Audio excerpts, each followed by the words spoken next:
mapagpalang umaga sa ating lahat. Muli, mga kapatid, tayo po sa araw na ito ay nagpapasalamat sa ating Panginoon sa ating pong natapos na gawain last Sunday sa pagbibigay ng pagkakataon ng Diyos sa ating lahat na ipagdiwang ang pagkakatatag ng panambahang ito 51 taon na nakalilipas. How amazing that God works mysteriously.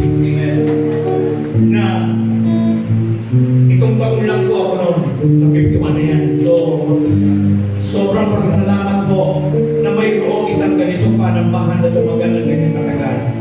Nakaka-amaze po kung paano kumikilos ang Panginoon mula pa noon sa bawat pamilyang nauna sa akin sa panambahang ito.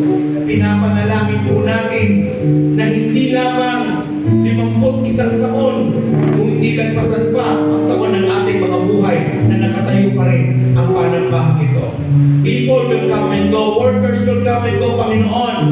Subalit, kung ang pundasyon ng panambahang ito ay ikaw, pag-ibig na iyong nirepresenta, Panginoon, patuloy lamang na ito ay hindi magigiba, hindi mawawasan. Panginoon, maraming salamat sa mga kaluluwang naakay na ng panambahan ito. Nabigyan ng pagkakataong makilala ka, nabigyan ng pagkakataong mabago ang kanilang mga buhay, pagkakataong nabuo ang mga pamilyang nasira nila dahil lamang nakilala kanila sa panambahan ito. Ikaw, Panginoon, ang nagbigay ng kapangyarihan upang kaming lahat ay tumugon sa iyong mga hamon, Panginoon, na sundin ang iyong kalooban at ang lahat ng pagpapala ay sa amin lahat. Panginoon, sa umagang ito, gawin mong muli na kami ay maging karapat-dapat sa pagtanggap ng iyong mga banal na salita sa pamamagitan, Panginoon, ng pagpapatawad mo sa mga kasalanan patuloy pa rin namin nagagawa, sa mga bagay na hindi ka lugod-lugod sa iyo, Panginoon. Patuloy mo kaming kaawaan, patuloy mo kaming patawarin. And for all the blessings and all the answered prayers ng mga nakalipas na linggo, araw, oras at minuto ng aming buhay, maraming salamat. Continue to provide us your provision sa aming mga pangangailangan. Continue to put us in the mantle of your protection. All of this in Jesus Christ's name. Amen. Amen.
naman po no, sa okay, magandang umaga po muli no, sa mga kapatid po natin. Salamat po sa bawat isa. Okay? Salamat